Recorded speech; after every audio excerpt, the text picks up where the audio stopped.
Bata-bata pa ako, mahilig talaga akong magbasa pero napansin ko nung tumatanda ako, mas gusto ko na lang yung practical applications. Not until this day, binabalikan ko pa rin yung mga libro na nabasa ko na dati. Tulad nitong isang to, it's Atomic Habits. Paulit-ulit ko pa rin siyang binabasa. At lalo kong na-realize, ang dami ko palang bad habits. Isa sa pinakapangit na bad habits na natuklasan ko ngayon, and I know guilty kayo, is yung proper sleep. Improper sleep meaning sobra-sobra ka sa tulog o kaya naman kulang-kulang ka sa tulog. In my case, it's kulang-kulang sa pagtulog, which is ang tawag nila is insomnia. I'm working in an Australian company, so mas advanced sila ng 2 or 3 hours, so kailangan ko gumising na mas maaga, which is 3:30 ng umaga. And na-observe ko talagang yung sleep ko, 4 hours, 5 hours. Tapos nagpo-procrastinate ako pagising ko na umaga, then I do a lot of screen time sa cellphone ko pagising ko pa lang na umaga. Ang hirap na makabalik sa pagtulog.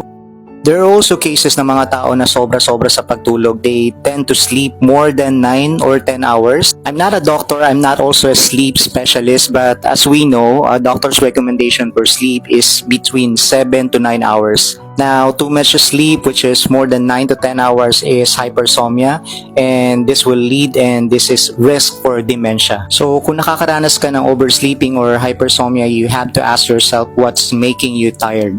Now, there are tips to combat this sleeplessness.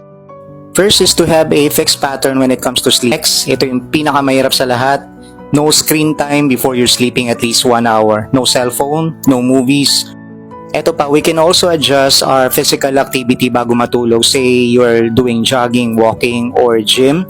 You can do it 2 hours bago matulog. Kasi pag ginawa mo siya and then oras na para matulog ka, active pa yung brain mo, mahirapan talaga matulog.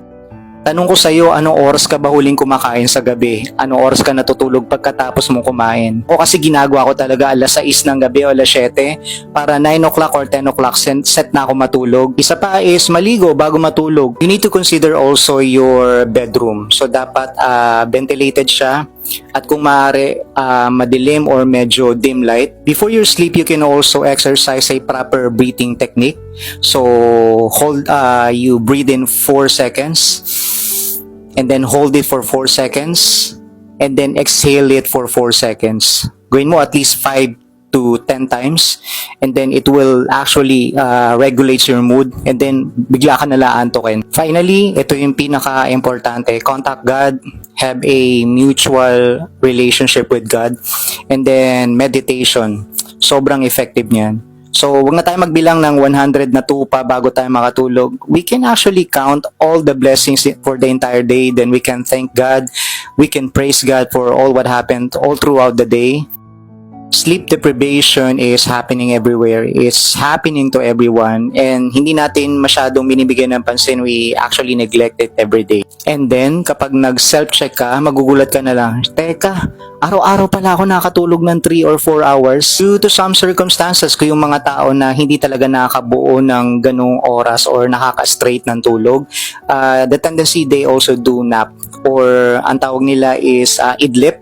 One more thing, ano ba talaga importante? Gaano kahaba yung tulog o yung quality? Parehas silang importante. Pero syempre, importante pa rin talaga yung quality. Anuin mo yung 8 oras or 9 na oras na tulog kung putol-putol naman siya. If your sleeping habits is getting worse, much better you can consult a physician kung physical yung problema, or if it is a mental health, you can consult a psychiatrist. That's the first habit that I observe right now. Actually, marami pa tayong pag-uusapan ng mga bad habits, lalo na sa libro na to na Atomic Habits. Remember, kung araw-araw ganun yung bad habits, 4 hours, 3 hours, hindi mo siya napapansin kasi kaya mo pa talagang magstay sa araw na yun, talagang malakas ka. Pero darating at darating yung araw, you will notice if you're doing an examination for cardio, and then makikita mo marami ka na palang high risk. For more practical tips for mid-age person na katulad ko, mga titos, mga titas, and then you're actually after with your health, then you can actually like, share, comment, and follow me here in TikTok at Sherwin Michael Pardo. Yes, marami pa tayong pag-uusapan. Happy Friday and peace!